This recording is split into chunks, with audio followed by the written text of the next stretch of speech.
আমার এক খালাতো ভাইয়ের বিয়েতে আমাকে বলা হলো যে তোমার দাওয়াত।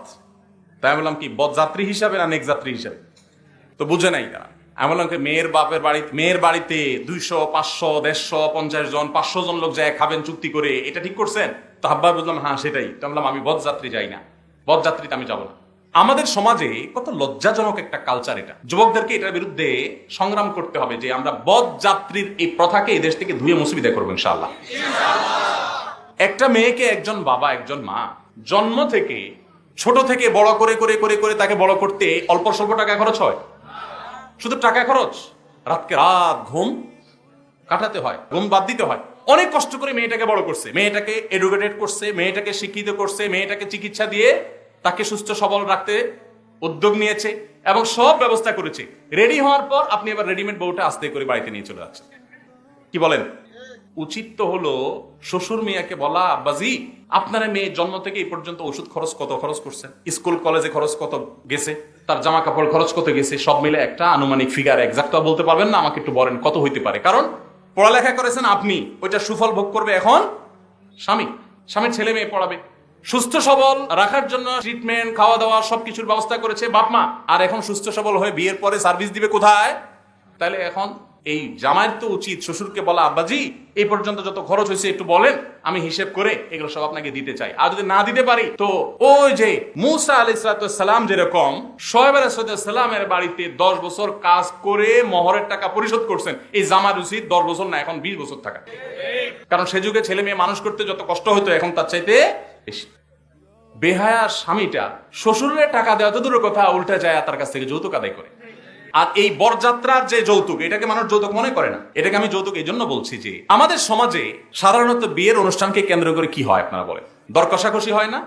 দর কষাকষি হয়। আমাদের কতজন আসবে আপনাদের বেহিসাব? তো বলে যে আমাদের লোক বেশি নাই, 200 লোক যাবে। বলে বেহিসাব একটু কমানো যায় না?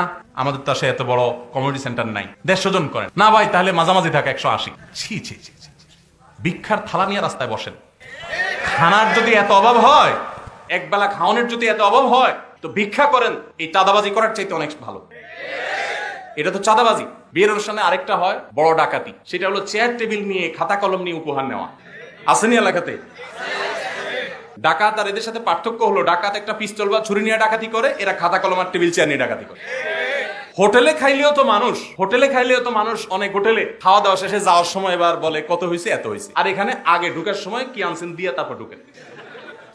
যদি আপনি বলেন এটা উপহার হাদিয়া, তো চাঁদাবাজি কোনটা হবে? উপহার হাদিয়া কি এভাবে গেইটে একদম আপনি খাতা কলম নিয়ে একজন একজন করে জমা নিয়ে নিয়ে তারপর ঢুকাবেন? বহু মানুষ আছে বিয়ের দাওয়াত, আকিকার দাওয়াত পাইলে মনে কষ্ট পায়, আছে না? কারণ খাবে না, 1000 টাকা নিয়ে যেতে হবে 5000 টাকার হাদিয়া। এই অনাচারগুলো আমাদের বন্ধ করতে হবে। হ্যাঁ, কোন মেয়ের বাবা, বেশিরভাগ মেয়ে বাবাই কিছু মেহমানদারি তো করতেই পারেন, আছেন না? তিনি যদি আল্লাহ তাকে এত দিয়েছেন যে আপনার ছেলের পক্ষে 10 জন 20 জন 50 জন মেহমান, তার কাছে কোনো ব্যাপার না। তিনি বরং খুশি থেকে জোর করে যে মেয়েকে বিদায় দিবেন, কিছু মেহমান এনে খাওয়াবেন, সেটা কিন্তু এর আওতায় নাই। আমি বলছি চুক্তি করে যে 200, 150, 250, 300, 500 মানুষ খাওয়ায়। সবচেয়ে বড় কথা হলো আমার আব্বাজান রহমতুল্লাহ আলাইহি বলতেন, বিয়ের সময় ব্যয়ের সাথে সম্পর্ক হয়ে যায়। পুরো এলাকার মানুষ ডাকায় নিয়ে আপনার চাচার সাথে আত্মীয়তা হয়ে গেছে, ওই বেচারার সাথে চাঁদাবাজি করে খাওয়ার ভিতরে কি ফজিলত আছে বলেন? কোনো লাভ আছে? আল্লাহ তাআলা আমাদেরকে বুঝার তৌফিক দান করুন। এই বরযাত্রী বিশেষ করে শর্ত দিয়ে আপনার চুক্তি করে বার্গেনিং করে অতিরিক্ত বরযাত্রী যাওয়া, এটা জায়েজ। ইসলাম বিয়ে উপলক্ষে একটা খাওয়ার কথা বলছে, তার নাম ওলিমা। আর সেই খাওয়ারটা আয়োজন করবে কে? ছেলে পক্ষ, এটা মেয়ে পক্ষ আয়োজন করবে না। আল্লাহ আমাদেরকে বুঝার তৌফিক দান করুন। যুবকরা বরযাত্রী মুক্ত বিয়ে করবেন তো ইনশাআল্লাহ? যৌতুক মুক্ত বিয়ে করবেন তো ইনশাআল্লাহ? অনেক সুশীলরা এদেশে আলেমদের অবদান খুঁজে পায় না। আমি বলি এই দেশ থেকে যৌতুকের নাম নিশানা ধুয়ে মুছে সমাজ থেকে বিদায় করার মূল অবদান এদেশে আলেম ওলামাদের।